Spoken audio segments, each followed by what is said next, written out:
What's happening, folks? Happy Tuesday night to you. It's another edition of the TPO Doc Talk podcast.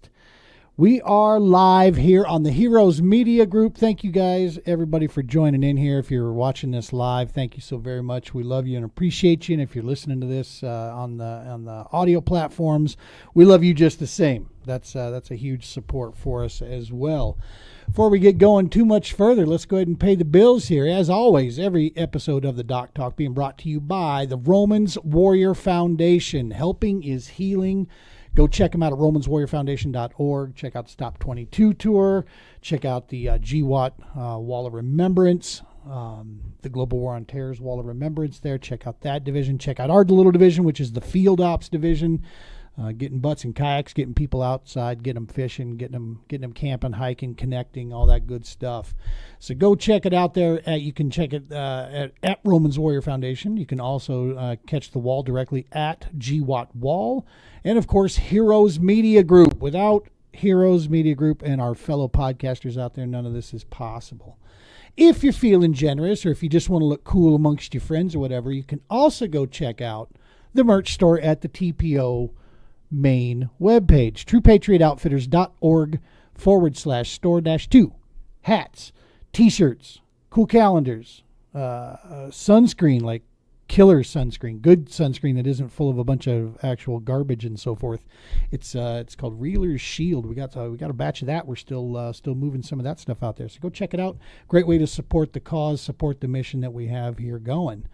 All right, so that's pretty much the bills paid. Let's catch you up here on local events and what we got going with the TPO. We're continuing our networking. The networking stuff continues on. We're digging in more into the communities here. And looks like we actually may have a really cool Missouri trip in the works that we're going to be doing as well. We'll be getting out there to connect with our Missouri team that we have of part of our pro team out there for a really cool little event. We'll give you more details as that starts to unfold, but we're trying to put that together. We've made contact with the City of Thornton Fire Department. We're trying to work with them to get out and try to get a bunch of firefighters out in the kayaks with us, get those guys out fishing. And they've got a little fishing derby that's going to be coming up here pretty soon. We're going to try to get involved in that. So we'll, again, give you more details as that stuff comes about. Let's see. We've got our Kansas trip that's all locked up. We're going to be going to Norton, Kansas. We've got a vet out of Nebraska that's going to come down there and join us. We've got our Elwood Reservoir up in Nebraska trip that we're going to be flying up there. And, of course, our weekly events that we'll be doing at Stanley Lake Regional Park in Westminster, Colorado. We'll be there every week and taking folks out, introducing them to the beautiful park, and, of course, introducing them to kayak fishing like they have not experienced it before. All in the new Canoe Unlimiteds. Dude, if you have not seen my little reels that I've been putting together, this new Unlimited for 2025, this thing is sick. I'm going to be honest, man. I wasn't totally sure what I was going to think of that Kraken.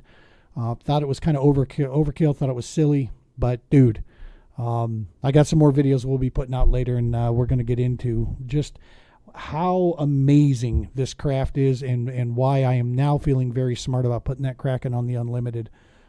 She's built for it. She can handle it, no problem. Doesn't even break a sweat. And, yeah, it's a ton of fun, so we'll be having that. All right. I think that's pretty much it here. This guy has cut into his busy schedule for us. And we have finally had a chance to connect with him and get him over here to the Doc Talk. It's a perfect match for us. This is the kind of these are the kind of guys that we want to talk with. Obviously, with the connection with being a United States veteran themselves, and of course involved in kayak fishing. And this dude has been a pioneer. Is the pioneer, maybe the grandfather of all competitive fishing when it comes to. He's not that old, but we can still call him Grandpa, I think. But nevertheless, he has been probably no one's been more instrumental when it comes to the competition across the United States than this guy here. So without further, let me make sure I get this thing lined up and I've got it chosen for the right screen here. Let's go ahead and bring in Mr. Chad Hoover himself. Mr. Hoover, how the hell are you? Man, I'm good. It was Christmas today. I've got my good buddy Jeff Little pulled into town today, brought me a new trailer from a new partnership we've got with Snake River Manufacturing, nice, also known as Snake River Lockers. I've been working with the owner of the company behind the scenes on Zoom calls and share screens with SolidWorks and FaceTime, Messenger, video, back and forth for about 15 months, Nice. developing this trailer, and it's finally here. Jeff went and picked it up in Idaho and did like a whirlwind tour, taking it around to all the retailers. We just got back from the Bassmaster Classic. Converged here. He's bringing the trailer. We're going to go do some fishing tomorrow, and I finally get back to having a system where everything's in its place, and a place for everything. Allows me to load and unload quickly, keep all my gear squared away for the bigger boats, like the PWR and the XTR. And then I'm going to be doing a buttload of river stuff, entry-level stuff, lots of price point boat stuff this year, stuff that's like, I think we as a community have almost forgotten about the more entry-level stuff. We're pivoting away from the bigger tournaments to get more towards the regionalized and grassroots type stuff. Just because I feel like we, and when I say we, I'm, like you said in the beginning, I'm partially responsible for actually, I think, making the pendulum swing too far in one direction. And it's almost like we made it so uber competitive that your average angler is getting burned out. Traveling all over the country, the same 8 or 10 people winning all the time. And so I've got to figure out, where do we fit in as KBF? How can we best serve the community? And we've been developing the regions. The regional format's doing really well. Let me bring up Fishing Chaos real quick, and I'll kind of show you a quick overview of some of the things that we're doing. Then you don't even have to try to do the like screen share. So if you go to Fishing Chaos and you go to KBF, you'll notice that we've got this tournaments button in the middle. So we've got state challenges where you compete against other people in your state. We've now got regional challenges, and I think we've got the best balance of regions that anybody's ever done, because we broke the mold of how many states we had to have and kind of made it to where the regions, and like, for example, Texas, Florida, and California, they're their own regions. And so we've got a regional challenge series that's going on now that's free. The grand prize for that, actually, I haven't announced this yet. I've been talking about it a little bit, so I'll go ahead and say it right now. Appreciate the grand prize for this regional championship is that everybody that enters a fish is entered into a drawing to win my PWR fully rigged from last year. Oh, wow. Super cool, man. Really not getting a lot of use this year, but I'm using it as kind of a backup boat, and taking a buddy fishing, taking a vet fishing, taking a friend fishing. But at the end of the year, I'm going to do a rebuild. So I'm going to give that boat away. And it's not about how big a fish you catch or if you're the winner. It's about every fish you enter, even if they don't improve your top 5, is a ticket, and that every ticket is an entry to draw. Like an online raffle almost. So it's a raffle entry. Yeah. I don't use the word raffle to turn it into an illegal lottery. It's a skills competition, because every fish you catch is an entry. And then I love it. We've got the Torpedo Top 10. The cool thing about this thing is this is a big fish, like monster leaderboard deal, where you can just go look at big fish after big fish. The cool thing about the Torpedo Top 10 is, even if you don't think you're going to be competitive, it's a really cool place to have your top 10 fish of the year from all the events you're in, kind of showing your best 10, what your catch is, how you stack up against people in your state, how you stack up against people in your region, and how you stack up against people nationwide. So that's a pretty cool deal. We're giving away 3 Torpedo motor packages. Wow. One for the person that catches the biggest 10 fish total. One for everybody that wins their state, I'm going to enter them into a drawing for another motor. And then for everybody that enters a 10 fish total, you're entered into a drawing for another Torpedo motor.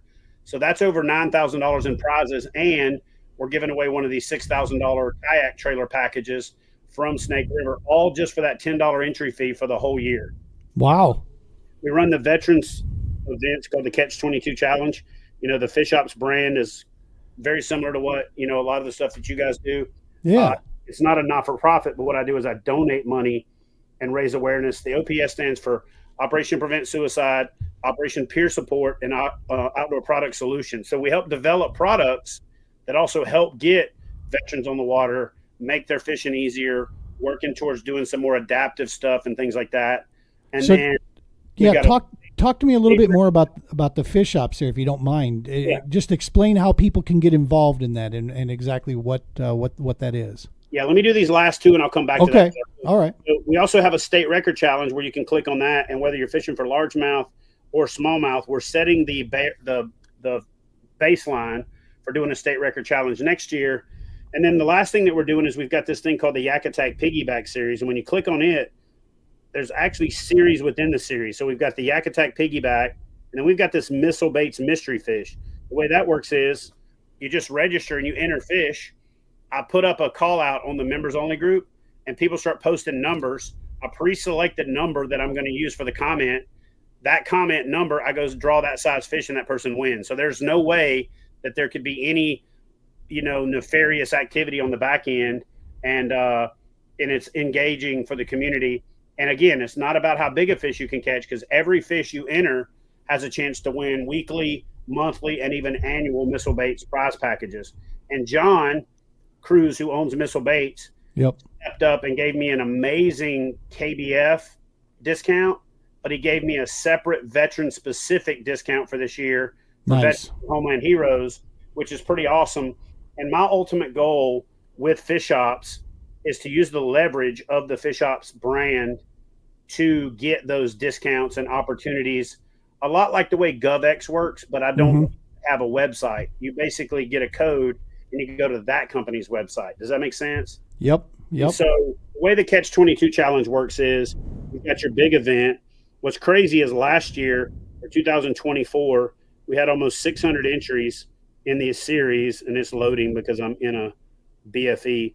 And then we had, I'll let it load while we talk, but basically it's $22 for the whole year. Okay. And then that's for your state. Then you can enter the just for fun, or you can enter the unlimited. So ironically enough, you were talking about New Canoe. Blake from New Canoe stepped up and has helped me out with New Canoes. And for the unlimited challenge, it's kind of like Major League Fishing. It's an unlimited challenge where you can catch as many fish as you want to. Every fish is an entry into the drawing for winning an unlimited. And then monthly we have prizes. And then at the end of the year, we have another unlimited U10 that we're giving away, and another one of the Snake River Lockers manufacturing trailers. So two $5,000 trailer packages, my kayak, 3 Torpedo packages, a bunch of Yak Attack and Missile Baits, all for $25 or $50, depending on what level of membership you want to join for. And for veterans and Homeland Heroes, you basically get the premium membership for the ambassador price, plus the veteran-specific discounts. And so like this time next year, I'm hoping that veterans are raving about this because they're saving money on everything they buy. Because I'm going after rod companies, reel companies, apparel companies, sunglass companies. In other words, every time a product or every product that a person would need to help outfit a buddy that's a veteran to go fishing, we get a discount on it. Then we start raising money, and I want to start the Butts and Boats program, to where we raise money to buy a boat, a trailer, the gear, and then we nominate a veteran, and we pick them through a program called Vetted, VET''D, like that person's been vetted. And then we have a board that we establish to vote on it, and then we pick that person and surprise them with the vetted package, where we basically show up or we get them to come to us, where all they got to do is show up and bow up, meaning they got everything. The only obligation they have to make is we put a second boat on the side of the trailer, and they have to take somebody fishing, 1 out of 3 times to get another veteran on the water. So they take a vow, which is veteran on the water, to take a veteran fishing. We hand them the keys and basically take them fishing for the day. And then after that, we drive away, and it's up to them for them to pay it forward. And we're hoping that we have a good process for picking people that are going to really take advantage of that and pay it forward, if that makes sense. Yeah. That's the key, right? Is just it's trying to grow this thing through the grassroots. One of the biggest keys that brought us to this where we're at is just the kayak community is such a unique and welcoming and amazing community that's what you don't find that in many other areas, and so that's one of the healing benefits for sure, to be able to pick in there. That's awesome, man. That's the whole. Let's. I want to rewind a little bit of this real quick. I appreciate that was going to be one line of the questions was asking about what's KBF got going for 2025. Well, it's clear a lot of stuff, dog. You've been busy. Yeah. So let's just you and me shooting the shit here. I want to ask, and I'll start it off. So I'll make it so that people can hate on me. The Bassmaster Classic. Look, now, and I'll say this straightforward. I am very, very pleased with what Bass has done for our sport recently because the bar wasn't set too high there. I had super high hopes on the MLF side of things of where they were going to go, and I really feel like that was so far, I love the anglers there. I still think it's some of the best our sport's ever seen or fishing over there. But dude, it seems like I asked Luke Ruth this you've been around this business long enough, be it from in bass fishing around the scene, so you'll have a solid opinion on this. It feels like to me that the highest level of our sport, every year that we go by, they just keep going further and further away from us. And I'm not talking just technology. It just feels like it used to be where it felt like, man, I have a shot at that, right? I could go do that. And it feels like to me that the further they go down this pipeline, it's no secret. There's no good money to make in this sport at the pro level. Those poor guys are so stretched to try to get there. And it just feels like this Bassmaster Classic, I wasn't at this one. I was at last year's. And this one, it just didn't seem like attendance. Maybe I don't think those numbers were as good as the other one. You were there, man. I mean, what's your feeling on the overall side of where our, the highest end of our sport, where it's at compared to the grassroots side? Because we're on the opposite end of it, right? Ding, ding, because I got some opinions on this. Yeah. So get some popcorn. If I could be the president of bass fishing, the whole thing for a day, yeah, the first thing I would do is I would take Major League Fishing's format and Major League Fishing's television production, and I would merge it with Bass's ability to build anglers and build a series and build a linear path and the expo, and I would get rid of Redcrest, and I would basically say Major League Fishing is the production side of bass fishing. Bassmaster is the membership side of bass fishing, and I would have incremental series where you had, like, for example, I would do it backwards of baseball. In Little League Baseball, you start hitting off a tee, easier. Then you start hitting with an aluminum bat, easier. Then you get into the pros and you have to hit with a wooden bat, so it gets a little harder. I would do bass fishing the other way. This is not going to be a popular opinion. I'm also going to fundamentally disagree with 97% of the bullshit noise that's out there, but I'm going to back it up with facts. What's funny right now is that the vast majority of us in the fishing, hook and bullet, hunting world consider ourselves conservative. But yet, all the people in the comment section sound like a bunch of liberal blowhards. I feel like, I feel that, I think that, with where if you were on that same topic on another vertical that you disagreed with, you'd be like, F your feelings, you sheep, there's all that stuff. But we've got a bunch of FFS sheep. Now, I'm going to say this, but I'm going to back it up.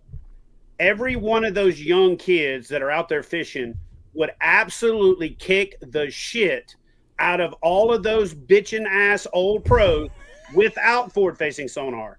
So the best thing that we've got going right now is there is a crutch that somebody can lean on and say, well, wasn't for that forward-facing sonar, I'd have been able to. No, you wouldn't. Yeah, you would have still got your ass handed to you. And I'll tell you why. When you and I grew up, there was not a high school fishing league. There wasn't a college fishing series. And there wasn't this linear path to the professional series, right? So for a guy to cut his teeth, he had to go fish the Red Man, the Ram series, the All-Americans, all these other things, then ultimately FLW, then the BFLs, and all of these things to build themselves up. Gerald Swindell, when he started, worked construction the first 6, 8, 10 years. Yep. Part-time while building himself up. So when he started fishing professionally, He was learning how to fish tournaments professionally and learning how to be a pro at the same time, while letting somebody else build his brand, build his name, build his following, build his sponsorability. Now, I'm going to talk this back 5 to 7 years. When, actually longer than that, when Jordan Lee won the Classic back-to-back, Jordan Lee had been fishing professionally for 3 years, and then he won the Classic back-to-back, 26 and 27 years old. Nobody was screaming, oh, this young kid hasn't put in his time. Nope. He was the leading edge of the college guys who got enough exposure in college to walk into the pros with sponsorships and with the ability to have their bills paid while they went out and established themselves as professional fishermen. And then he turned around and won the Classic. Now, I'm going to make this point right here, and I'm going to tell you, if you start looking at it through this lens, you'll see this whole thing differently. Trey McKinney, Ethan Fothergill, Logan Parks, these kids grew up where when they were in elementary school, they were looking up to high school kids that were running around town with wrapped boats and jerseys on and all that stuff. So when I was looking at like Little League Baseball and I wanted to be Jose Canseco or Mark McGuire or Sammy Sosa or Barry Bonds or one of these guys, they wanted to be a professional fisherman. They wanted to be Kevin Van Dam. They wanted to be Gerald Swindell. They wanted to be one of those things because now there was a path to it. Whereas before you had to own a construction company, you had to do all of these things. So I'm going to give you one more thing that I'm going to argue. Back in the day, it was the other way around. Back in the day, it was a rich man's sport. Back in the day, you had to have a business that could function without you there while you ran around the country. Boyd Duckett wouldn't have made it as a professional fisherman if he didn't have his business first, sell that business and be able to go out there with a comfortable life and go grind hard, right? Yep. And let's face it, back then, buy information, buy waypoints, book guides, do all of those things. And again, it wasn't against the rules, but what I'm saying was Alton Jones, the Fritz brothers, some of these people that back in the day were the names that you knew. You didn't realize that in their early years, they had another company that was funding them to go fishing. So I hear a lot of this crap of like, oh, if Trey's parents didn't buy him a boat, he hasn't bought a boat since he's been destroying it in college because he gets it from sponsors. He hasn't bought forward-facing sonar because he gets it from sponsors. He hasn't paid for probably anything. So actually, what's really happening is we have a now actual professional sport because you can start at Little League, work your way through high school, get a college scholarship, go fish the high school series, go fish the college series, and by the time you make it to the pros, you don't have to spend 3, 4, 5 years learning how to tournament fish. This is the part that I really think Bass missed the boat on. They really, zeroed in on the brain surgery recovery. They talked about his college thing, but what they failed to really promote is the level at which this kid had already won. He's already won 2 Opens. Bro, I'll be honest with you. I think it's harder to win an Open than it is to win a Master Classic. And I'm going to tell you straight up, you go look at an Open and find me 20 people that didn't catch a limit, and I'll kiss your ass because it don't happen. At Opens, you got the traveling people, and you got a cadre of local hammers. Locals, yeah. You know that lake upside down, backwards, and sideways. You might see a half a dozen people that don't fill out a limit. You almost never see people that don't catch any fish. So to go out of college and win not a Open, but 2 Opens, to have won a college national championship, dude, this kid's already fished 50 to 75 tournaments by the time he graduates college. He's already fished on TV. He's already fished under the gun. He's already fished under pressure. Like, I don't know if you know this or not, making the elites ain't easy. So if these kids made the elites, they're elite. So this narrative that they're spoon-fed, that they're video game players and all that is absolute horseshit. Yeah. I'd put up $100,000 to say any pro bitching about forward-facing sonar, go out there with the same cheater box and go win with it, and I'll give you an extra 100. And you know what? That money would be safe because they haven't put in the time, they haven't put in the energy, they hadn't put in the effort. But let me finish this one point. When you and I grew up, We got these things about halfway through our adult life, and we learned how to use them. We're like, what in the fuck? How hand it to your kid and say, show me how to do this, right? So we think digital as a second language. These kids think digital as a first language. But I'm going to tell you something else. Turkey opener last year. I was driving around checking boat ramps, looking for a spot to launch, both to fish and to turkey hunt. There was 2 trucks in the parking lot on Wheeler. 2. The last day of practice, official practice on Wheeler, there was 2 trucks there. Trey McKinney and Logan Parks. And I called both of them. Hey, man, you mind if I video your truck to make this point? And I did, and I edited the video, and I sent it to both of them. They're both cool with it. I decided not to release it because I didn't want to perpetuate the argument. But I went to the top 15 pros I could think of off the top of my head. Gerald Swindell, Andy Morgan, all these people that I could think of. Every one of them was at home, enjoying their time off, turkey hunting, doing something else. But those young kids were the only ones in the parking lot, and they were out there from daylight to dark, scoping, not hoping, not whatever, out there learning the fishery, grinding, putting the time in. They were not video game fishing. But the big takeaway is that these kids are coming out of college as professionals because they made a name for themselves during college. They learned how to talk to sponsors. They learned how to give a sponsor return on investment. They made a name for themselves, so they didn't have to go work a part-time job, struggle, and you know what I mean, and scratch to get by, or start a company that will run while they're on their own so that they could go out and fish professionally. So it's not that they have this technological advantage. They have a generational advantage. They came up through a system that by the time they started fishing professionally, you know, nobody's surprised when a rookie hits a home run in baseball because he's run the gauntlet. Well, guess what? We now have little league, college, minor leagues, and major leagues. And if you can't fish in the major leagues, and I'm not talking about major league fishing, I'm just talking about all the major leagues. Yeah. If you can't hang in the major leagues, shut up, because you're killing the sport. So you claim that you're taking care of the sport. Right now, I say this, and then I'll shut up and let you have it. We're in the fundamental point where in baseball, the curveball came out, and batters can't hit it. And they bitch and complain, and it should be outlawed. That goddamn, they shouldn't be able to twist his wrist like that to make that ball do all that. He should have to stand up there and throw it down the middle like a man. Watch all the old TV. You'll see the same argument. If Barry Bonds, steroids or not, Mark McGwire, Sammy Sosa, Jose Canseco, actually name any of them, Aaron Judd, Dale Murphy, David Justice, Lonnie Smith, Powers the Braves. If those guys only had to hit a fastball, they'd have 1,600 home runs. Right. So it's a different era. It's a different time. And we now have a curveball called forward-facing sonar. If you don't learn how to hit the curve, stay in the fucking dugout or go play in the minors again. Go back and fish the opens. But here's why I'll make my point that these kids are not just video game fishing. They got to fish their way through the EQs or the opens. Look how many pros have left Major League Fishing. Look how many pros have left Major League Fishing and not been able to qualify for the elites. Right.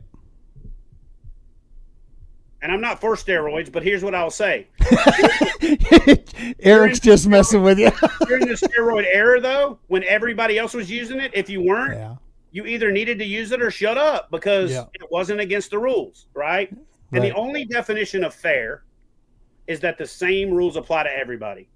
Yep. And who could more easily reach out to their sponsors and get a forward-facing sonar unit sent to them for free? A guy that's been fishing for 30 years like Gerald Swindell or Mike Iaconelli, or a brand new kid out of college? The pros, the old guys, still have the competitive advantage with seniority and brand recognition and the people that they know. But these young kids have come through the gauntlet. They fished little league, major league, minor league. You know what I'm saying? They fished the AAA. They fished up to the majors. And when they got there, they're ready to hit a curveball. They're ready to hit a slider. They're ready to hit a knuckleball, and they'll put it in the bleacher. Yeah. That's totally different. No, I couldn't agree with you more on that section of the topic. Where I've always tried to take this is much like many other topics that in America here we get so caught up on. I still think that the argument, of course, that's the area that people always go after, right? They want to complain about something. They want to attack these kids. They want to go after this thing. First and foremost, after being involved in coaching of young athletes for almost 20 years, I don't start putting gold jackets on, kids like the Trey McKinneys and these kids. These kids are good, make no mistake. But if, I'm not going to put them in a class with Gerald Swindell or put them in a class with KVD or Ike Anelli or any of these guys. They got to earn that, right? That takes years to do. But what they can do is they can compete in today's landscape. The only place that I think personally that this becomes an issue is Luke Ruth made a side point of this, and I just taking it further. If this was bass fishing, none of us would have got into the sport. None of us would have got in there.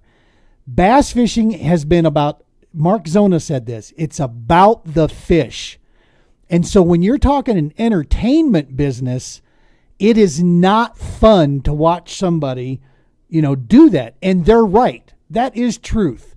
Because if that's all you're doing is if you're just lifting and reeling and bringing them in, yes, we know the skills there. We know that for sure is definitely there. I got 2 words for you. You remember when you were in the military and somebody had that cup that said, shut the fuck up, like on the cup, and they'd serve you a big cup of, Yeah. It's not for you. This is for the community. Yeah. I got 2 words for you. Aaron Martins. Yeah. Not one person ever has said a negative thing about how Aaron Martins fish. The way Aaron Martin fishes was forward-facing sonar posture, pre-forward-facing sonar. Yeah. Yeah. There's nothing. Sure. If you took Aaron Martin's fishing and laid it next to forward-facing sonar, you could not tell the difference. If you know how I know, I took an Aaron Martin's clip from YouTube and recorded it, posted it up, and said, "Getting sick of watching these kids staring at a screen." Guess what? He wasn't. And you know what happened? Not one person said, "Dude, that's Aaron Martins. He's not." Blah blah blah. Everybody's like, "Forward-facing sonar." Blah blah blah. Yeah. And here's the other one, Denny Brower. Denny Brower scooting a jig by a cypress knee from behind looks exactly the same. Yep. Exactly the same. But the excitement level that they present on TV, however, that's where they need to be focused. But that's not the kids' fault. That is no, not at all. That's what I said. Yeah, it's like it's people that they're going after the wrong shit. It's like while you got a point that it's not as entertaining, that's on Bass and MLF and those guys to fix that. Make it entertaining. If you need that portion, 100%. Then go make it entertaining. But yeah, But here's 2 examples I'll make from this weekend. And dude, I was literally sitting there. I was watching it partially on TV, and then I was standing there watching them in the booth. So I got the big screen behind them, and they're in their booth talking. And they haven't shut up for like 35 minutes. They haven't cut to an angler on the water. You got $1.5 million worth of cameras out there on 6 boats, and you got 3 dudes in the booth talking for 40 minutes, and Trey McKinney hooks up to a 6-pounder. And they're like, "Oh, it looks like Trey McKinney's hooked up." They got him in the corner. They're not even talking, and they just keep talking until he lands the fish. It's like, listen, when a guy's hooked up, you should be talking about it. I'm a television and a content creator. I produce my content, and I produced a ton of other content. I probably have like 30 or 40 executive production credits to my name, so I'm not just talking out my ass. Major League Fishing stays on one angler too long if they're doing well. Yep. And they need to switch it around. And then, so like, for example, when Dustin Connell is ahead by 40 pounds, but yet he's catching a fish every 3 or 4 minutes, they just hang on him. Cut to some other people. Cut to some people that are fishing. Go back and forth to anglers. Call your cameraman on the phone and say, "Hey, I'm calling you in 4 minutes. Have so-and-so queued up." Easton Fothergill's not great on camera, so make him better on camera. Have your cameraman going, "Hey, Easton, we're going live. When I give you a 3 count, I want you to talk about what you're doing, what you're looking at, what you're thinking, what you're catching, blah, blah, blah." to make it beneficial to the fans. Yeah. So bass runs their mouth too much and doesn't focus on the anglers. Dude, I have never missed Mark Zona so much in my life as I was. When he came back, it was almost like somebody handed you like a damn glass of ice water in the desert, because the rest of those guys are like painful to watch. Yeah. But they just don't talk about fishing. I didn't tune into the Bassmasters Classic to hear somebody that couldn't make it talk about it. That's why Troy Aikman, Tony Romo, Brady, all these guys are announcers because they want to hear somebody that did it talk about it. There's a very few guys that have not played that have done it well. Joe Buck being one of them. But, McKinney for bass is a really good announcer, in my opinion. Chad for Major League Fishing is a really good announcer without having done it. But Major League Fishing stays on the same angler too long, and bass doesn't give the angler enough face time. And then when they do, they stick with the same 4 or 5 guys. We also want to know what the other guys are doing, how they're doing it. And look, man, we think forward-facing sonar sucks because we're watching 35 or 45 minutes of a guy looking down, yo-yoing a rod, but that's not his fault. That's the production's fault. His job is to fish. Yep. If they want him to talk, they need to cue him up, they need to let him know he's live, and they need to let him, basically interact. And if they just did that little bit of talking more to the anglers, in my opinion, they would have a much better product. I'll tell you what was awesome. First event of the season, they queued Lowen up, and Lowen was killing it, right? Then they moved over to Okeechobee, and Polinick is killing it, and they got the camera on his boat on day 2. The interaction with Brandon and the fans, hey, man, I know you're anchored right there, but do you mind if I cast between the boat and the lily pads? They're like, yeah, man, we're just power pole down. We're here to watch. And he throws between the boat and the lily pads and catches a fish, even though he's got big fish on forward-facing sonar. That is dynamic content. That's the stuff that we want to watch. But when you lock on to a guy like Dustin Connell and you follow him for 40 minutes and he's got a 60-pound lead, and you don't switch any, hey, Dustin's obviously got something figured out. Let's go check out so-and-so, right? Bass builds brands and people. Major League Fishing inherited them all, but Major League Fishing is yet to build their own celebrities. So it's a lot like a UFC fighter. You know his name because of the UFC, but then he goes and fights in this other organization. But these other organizations are not star-making. You know what I mean? They're not building.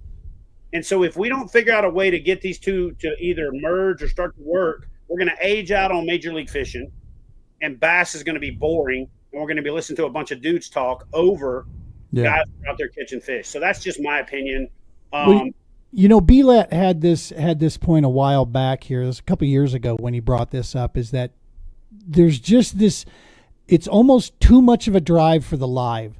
Everybody is so stuck on instant gratification. And if you were to delay it even by 15, 20 minutes and allow them to put some production element to it, you could achieve what you're talking about. You know what I mean? You could make sure that, okay, no, I'm not going to air that next 10 minutes because that's just boring as hell. We need to move, and what else footage do we have? And they could put this stuff together. It's not unheard of. It's not not seen before. It's been done. It gets done every day, and they could easily do it. I talked to one of the owners of NPFL, and I said, look, what Logan Parks is doing, you guys need to take a hard look at. And what you need to do is you need to have live streaming from the angler's perspective, 1 or 2 cameras on the boats. Then you need to feed that to somewhere where there's some production value. Yeah. All right, guys. So Easton Fothergill looks like he's got a good pattern dialed in. He needs one more fish to lock this thing up. But let's take a look at the last 5 catches from Bass Live. But it's fed to you by the anglers, where you don't have to have a $70,000 camera and a $1,000 a day videographer and a relay box and all this other stuff.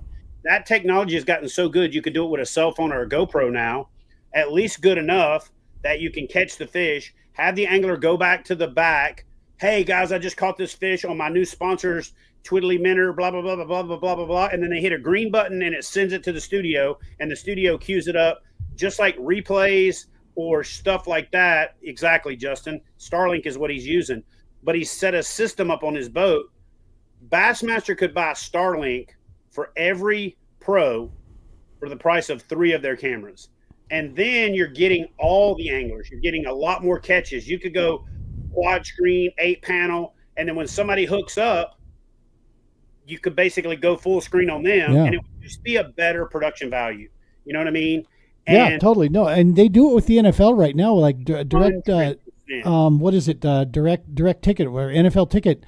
They have that red zone. Exactly. Where they've got them all running in the background. Exactly. That's the exact analogy that I used when I was talking to Mercer. Like, dude, go to like NFL Red Zone where you've got the whole screen. How about this? Let anglers get subscribed to. You can subscribe to Bass Live for $59.99. How many times have you been looking at one channel and you want to subscribe to a different angler? Then they can monetize a little bit, right? Yeah, yeah. $3 for a month to follow this guy, and when he's fishing for fun or pre-fishing, you can also. It's like NASCAR in-car camera and in-car radio, right? When you could start listening to your driver, you developed a personal, connection with them, right? But I actually like the one thing that I do like is I like that there is NPFL no forward-facing sonar. Yep. I like that there's Major League Fishing period specific, and then I like that Bass is kind of unlimited. Let's be real. Bass knee-jerked because NPFL forced everybody's hand. Yeah, they did. Fishing was preparing a release. They got their hand forced to respond faster than they wanted to, and then Bass had to respond to that. The screen limitation was almost a nothing burger, right? I personally think that Major League Fishing's formula is the best because forward-facing sonar is not going anywhere. Contrary to what Randy Blockett, whines and cries about, or what anybody else said, it's not going anywhere. It's not detrimental to the fishery. It's not. In fact, I actually think it's better for the fishery because we've now spread the pressure out across the entire reservoir instead of everybody bank beating and shit out of the same fish over and over again. And in the summertime, especially when you're catching those fish that are in deeper, cooler, more oxygenated water, the mortality is going to be way better. You know what I'm saying? So I like Major League Fishing's format personally the best, but I like the fact that there are 3 formats. So that way, if you like no forward-facing sonar, go watch NPFL. Yep. If you like the hybrid model, go watch Major League Fishing. And if you like an all-out free-for-all at the highest level of professional fishing, right, go watch Bassmaster. Yeah. But I think that Bassmaster has the most comprehensive angler development program where they fish from high school through college, through the EQs and opens into the elites, and then to the classic. Major League Fishing, even though they acquired MLS or FLW and played that whole game, I just think they've moved stuff around and changed stuff so much. They screwed it up so bad. This way, that way, MLF format. Okay, back to 5 fish. That it just created a lot of like brand confusion in that space. I think the series will come back eventually. I think the BFLs will start to get some momentum again if they will stabilize. But I firmly believe Major League Fishing should just shut down Toyota, BFL, all that. Let Bassmaster develop the anglers and try to pluck the absolute best of the best, but not take them from Bass. Have them fish as anglers that are also Bassmaster anglers for Major League Fishing BPT. You don't have to have this whole. You remember the first year where Boyd wouldn't let him go to the Classic because he didn't want. You know what I mean? Like, no, dude, that is garbage for the sport. Yeah, you should let these guys fish through the qualification process, through the EQs. But I personally think the most entertaining, most sellable format is the Major League Fishing format. But I think it should exist alongside Bassmaster, and I think that you should be fishing Bassmaster, and you should kind of get to moonlight in Major League Fishing, right? And I'll tell you though, the wicked in that, the part that's going to jam it up, that just continues to jam up, is when the leadership from these organizations can't come to the same table and come to some agreements to work together. That's where the problem's at. It's like they've not shown whatsoever. There's been zero cooperation between these organizations, to try to do that stuff. And honestly, And it so, doesn't. and You know what? until they need to. It needs to come from the anglers. And you know who needs to start it? I'm going to call him out. Probably not going to see this. It's actually a really good friend of mine, John Cox. I stayed at John Cox's house. It was myself and Gene, Fluke Master. We stayed there, and John was on the phone arguing with one of the series. Yep. Is this when he had to give up one of them because he was trying to fish too? Yep. He said, I'm fishing both. And the one that I'm going to stop fishing is the one that makes me. So I'm paying my entry fee for this, and I'm paying my entry fee for this. The one I'm not going to fish anymore is the one that gives me my entry fee back. Yep. So he got dropped by Mudhole, was like freaking out, brokered the deal with Berkeley, had enough money to cover both, went to him, and you see where he ended up landing. But he flat out said, you're not going to make me choose. Whoever makes me choose is making me choose the other one. Yeah. And he got to fish like 4 or 5 events at the same time. Then the other anglers complained. But if the anglers would just mutiny, and say, this is what we want and this is what we need to do. Yep. So we're either going to leave and go do this, or you're going to evolve to let us. They would have to. You know what I'm saying? Well, and they kind of did. I mean, you can go back as the late 90s, early 2000s. They were beating up Bass. They were beating up FLW because they wanted to see some, equity across the board, right? That's what they were looking for, is to get a cleaner path. Nobody wanted to do anything. Nobody wanted to answer them, and this was, some relatively big names. But then social media gets in there, and all of a sudden now the names go even bigger and the following gets even more influence. And there still wasn't, organizations working, and bang, we get the Bass Pro Tour, because those 80 guys, bounced and said, we're going to do this. I agree with you. I think the format of the future for this sport for longevity is at the MLF side. I think they have it figured out. What they have, and I'll go on record, I don't mind saying it because I'm not talking about his character, but I just don't think they have the leadership. But they got to get those initials that are sitting on that hat behind me. They got to get him out of the public eye. I understand he owns a great deal of it, but at the end of the day, man, he's too polarizing, and it's just not good for the anglers or the sport. I don't think you can be polarizing, because I've been polarizing, but you have to be consistently polarizing, or you even lose the people that support you. Right. I think Boyd's biggest problem is that he's tried to be an owner and a competitor, right? I'm even smart enough at my little tiny ass level with kayak bass fishing to not fish in events that I manage and that I run, just for the appearance of impropriety, just the conflict of interest. You know what I'm saying? Yep. And so I think that's a big part of it. I think the other part of it is, I have a couple of issues with KBF once a year where people want the rules changed. And I say, look, we're not changing the rules mid-season. We'll do clarification of what the rule is and double down on it. But no amount of pressure or backlash or whatever is going to make us change the rule during the season. Yeah, you can't. We'll take that under advisement. We'll take that into, we'll put that in the cadre for discussion in November, during December, before we launch the next season. But we're going to clarify things. I just did a live stream last night where I clarified the open mouth rule, but not change it, right? Yep. Can't change during the season.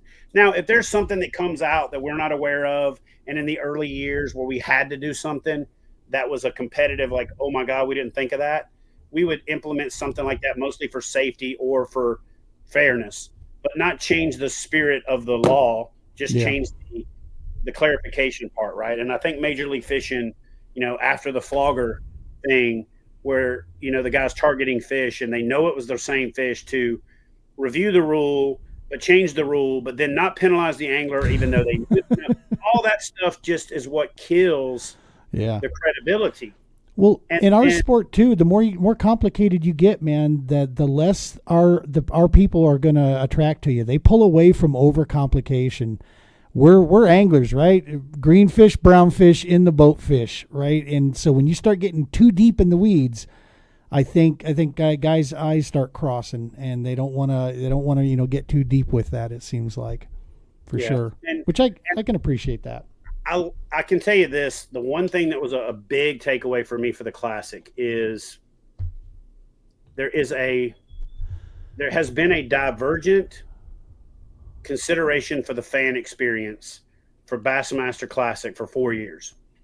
And it's not a big jerk the steering wheel and run into the ditch. It's just been a slow burr, and you feel the burr. And then how when you cross over it, now it's between your tires, so you don't feel it anymore, but you think you're back on the road. But really all that's happened is you haven't got to that second set of wheels, and now you're in the dirt and you're flipping in the ditch. Here's what I will tell you at this Classic. I wanted to go to the weigh-in. I looked up and was like, "Oh shit, it's time for the weigh-in." They didn't announce it in the arena, in the expo, a single time. So by the time I realized what time it was, I was like, "Oh shoot!" I would have had to walk back to my car, almost a mile, that I paid $40 to park. I would have had to get in my car and drive 3 miles, park again, walk 3/4 of a mile to a mile, pay $40, $25 to $40 again to park, to watch the weigh-in, to go back to the expo if I wanted to, or the expo was completely vacated. So one, there's no drama because it's all on live. So what do I need to go to the weigh-in for? I already know. Secondly, it would have doubled the cost of going. It was already kind of outrageous in Fort Worth to have to pay $40 free entry, but yeah, you got to pay $40. Work some shit out with the city, man. No kidding. Where you're getting at least a fixed price or something. I don't know. But the logistical nightmare of it was you got to go wait for a bus for an hour to then get on a shuttle, because with 100,000 people and 8 shuttles, bro, I don't even got to take my shoes off. Carry the one. Carry .3. Remember when you were a kid and you do the line 1, 2, 3, and I don't even got to get to that point. It ain't working. Yep. People are not going, and here's the other reason. There's 30 screens in the expo. I can stand there doing my shopping, doing my expo thing. Yep. Looking up at the screen.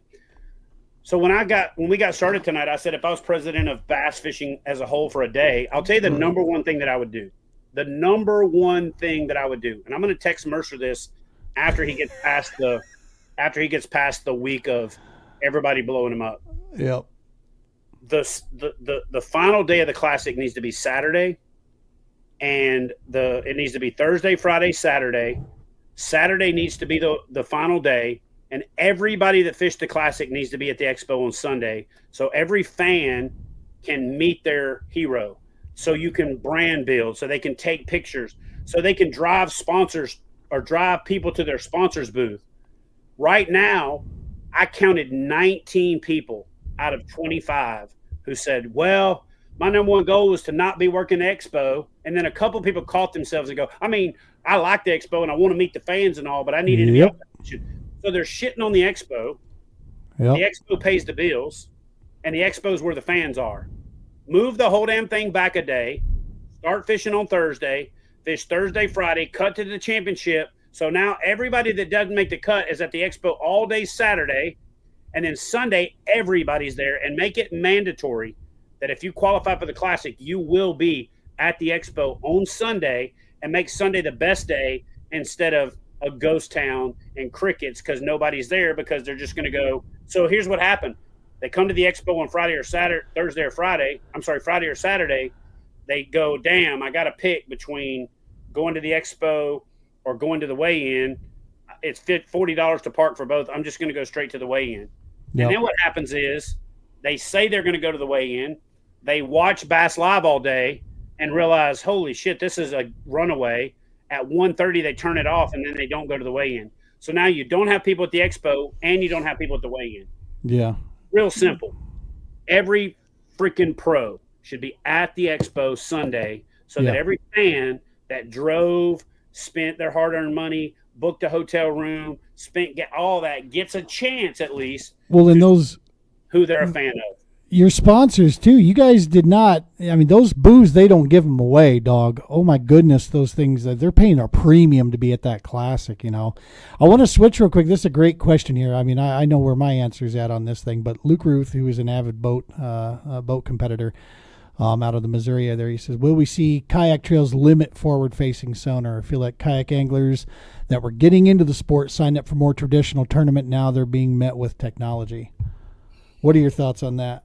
It's a slippery slope because to me, I promise you, I could give 75% of the anglers out there forward-facing sonar, and you give me structure scan, and I'll mop the floor with them.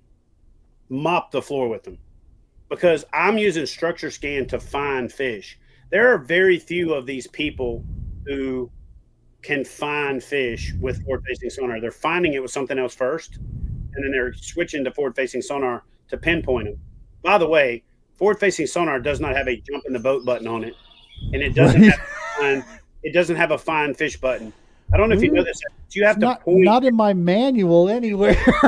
You have to point your forward-facing sonar transducer at a fish.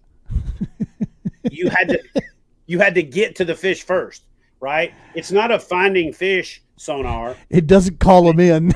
Yeah.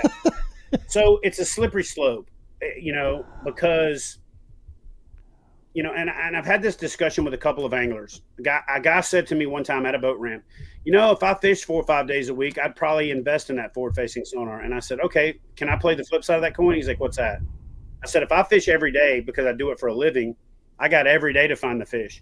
If you've only got 1 day a week to find the fish, don't you think you should have every advantage you possibly can during that 1 day? Yeah. He was like, oh, shit, I never thought about that. The other thing is forward-facing sonar creates this trickle-down effect. I don't know if you guys remember this, but in 2004, 2005, 2006-ish time frame when DSI came out, in regular dollars, DSI was more expensive than forward-facing sonar is. Oh, wow. And there was a lot of the same argument. I heard old heads say, man, I remember when you used to have to read a flasher, then 2D came out and you got a damn arc, and now that DSI, you can just look at it and see the damn fish. Treetop. You ain't got to figure nothing out no more. It wasn't as crazy as it is now because social media didn't exist. Right. At the level it does. But DSI was as big a controversy when it came out as forward-facing sonar is. So to answer Luke's question, it's tough because where do you draw the line?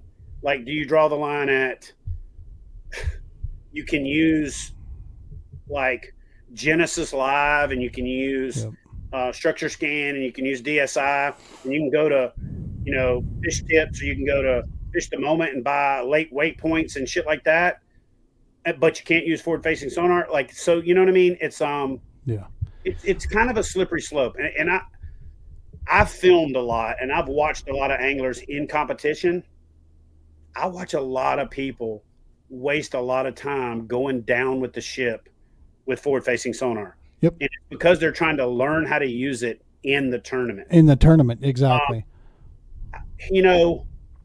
When I say I'm a fan of the sport and I like the Major League Fishing format the best, I can see a hybrid model.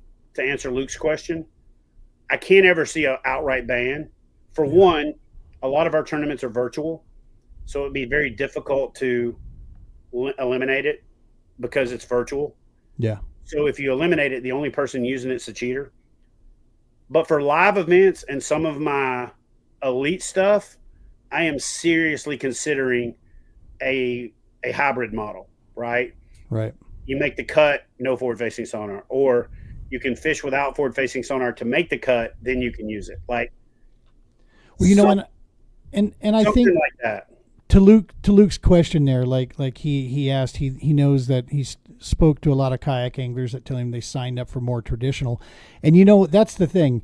Our sport at the competitive level, from the high ranks to the local derbies, is more and more. It's so new and still so growing. But technology is becoming more and more embraced, and not as many people are shying away and calling out, the devil's name when they see somebody with a motor now and things of this nature.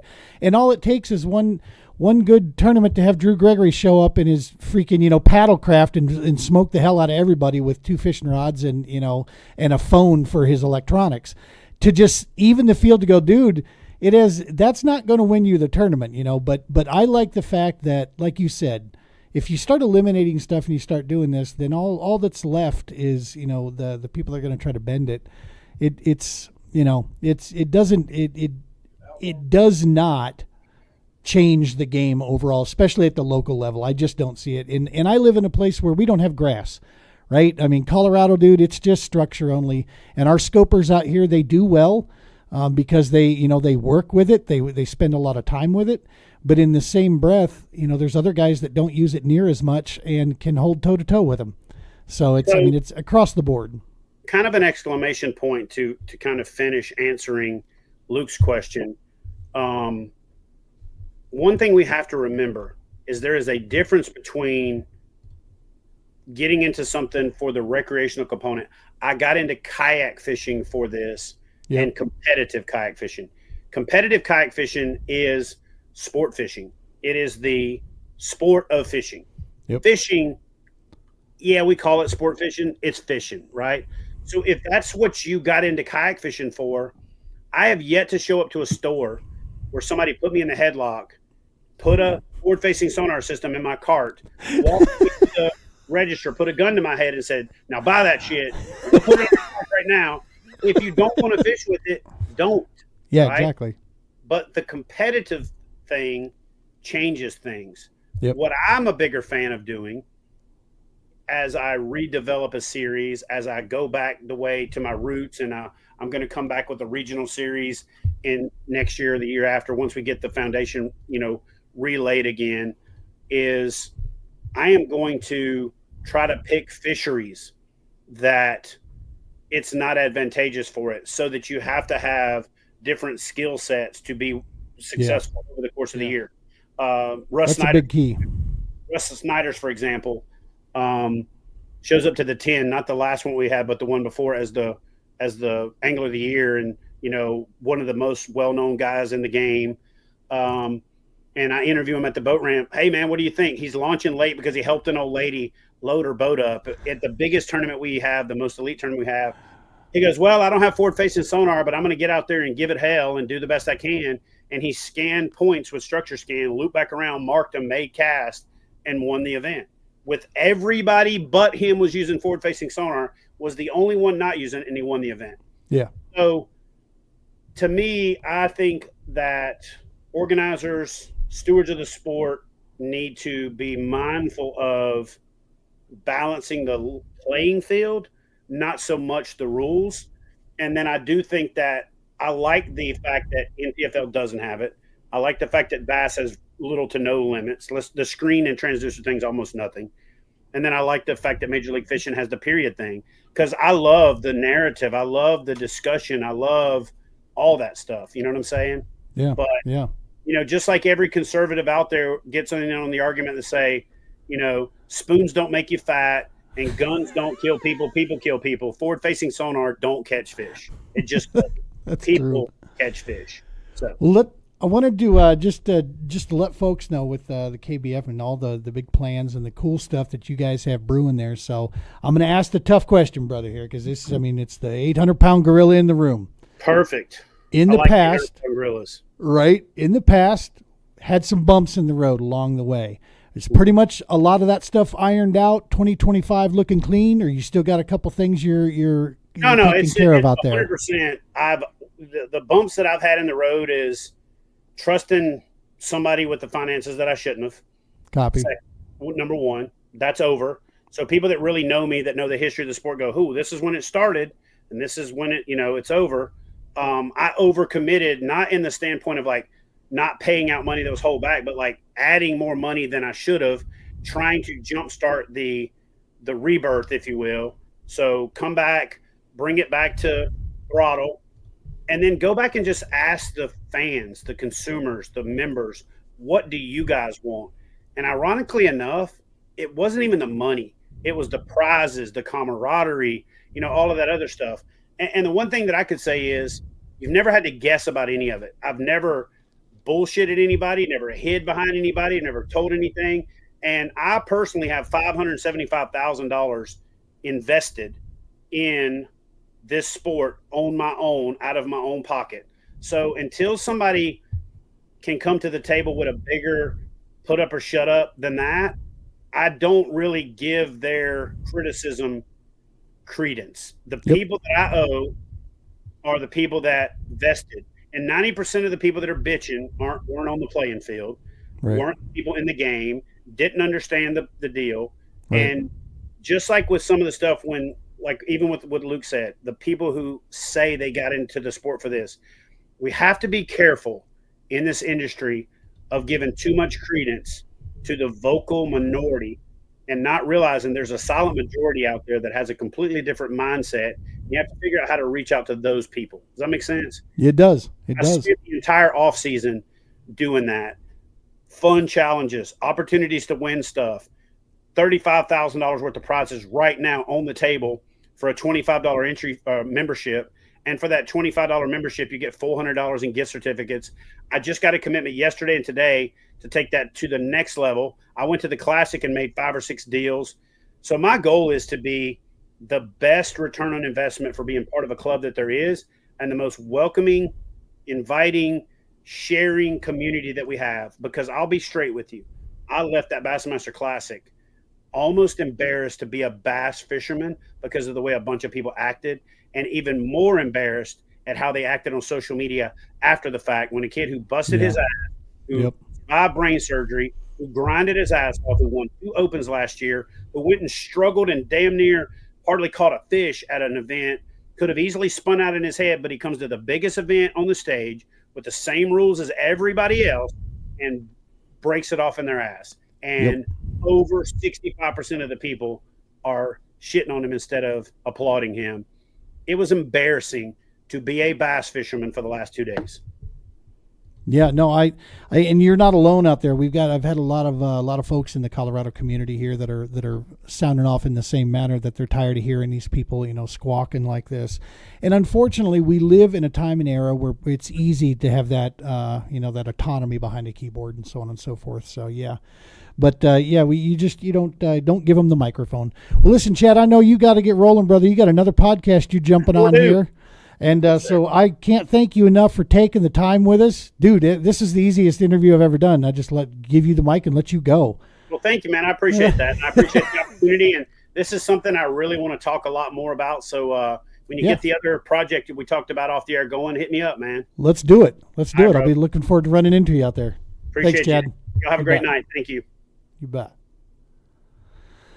All right, folks, that's going to wrap it up for us here. That was awesome. That was super easy. Just give Chad the mic and let him do what he does, man. And he's clearly, KBF has got a lot of stuff brewing. Looks like they're putting stuff together. And like we just said, my final thoughts on this piece. Yeah, there was some bumps in the road that took place in the past. We all know that. If you've been around kayak fishing, there were some things that happened out there. But there's no possible way that a human being puts themselves, in the light like Chad does, and puts themselves back out there to spend the time. Now, I'm not going to say that I understand, the amount of organization that it requires for him to do what he does. I spent very little bit of time. I learned from one of the best in the business, in Josh Booth, and I got some time to see behind the scenes at the All-American Kayak Series. And I'll tell you something, folks. It is not something that you just do for a couple hours, here and there. This is a 24 hours a day thing that's going on. And Chad clearly, as you could tell from this, he lives and breathes this stuff. There's no doubt about that. And so there's a true love for the sport. There's a true love to try to bring something cool out there. So yeah, I'm pretty stoked with that for sure to see what's going on with that. Let me see, what do we got to comment? That's the least Gene has talked for 1 hour period in his life. Whatever, Flanagan. Whatever. Yeah, so I know who's not going to be on the next show here. Listen, folks at home, thank you so very much for tuning in with our show here. Next week, I'm going to be out of town, so we have a pre-recorded episode that's going to be airing next Tuesday night. It won't be live. It'll be pre-recorded, and it's a recap. We're going to go down memory lane, man, of the TPO Doc Talk, going all the way back. We're in season 5 now. We're going to go all the way back like 3 years and cover some of the best and some of the coolest, some of the cool guests that we've had over the years. Of course, the first episode that Jody Queen joined us on the episode here. We had Mike McClellan in there, of course, Matt Steffen, all kinds of pros and people that were influential. And we cover a lot of those, and we talk about some of those, and we talk about, just a little bit of the past, kind of a greatest hits rundown real quick. So hope you enjoyed that one. I am traveling to Spain with my beautiful family. We're heading out, and we're gonna go take in some amazing Mediterranean cuisine, I hope. Looking forward to that. I've just lost 30 pounds, and now it's time to go, maybe go to get some of that good food out there and see if we can reverse that. Hey, don't forget, smash the subscribe button for us. That is a major, major help. The likes, the follows, the shares, all that good stuff. And as always, folks, thank you so very much for all the tuning in live, and for the follows and the shares out there and the comments. It's a huge, huge deal. We appreciate you guys a ton. As always, folks, tight lines. Be safe.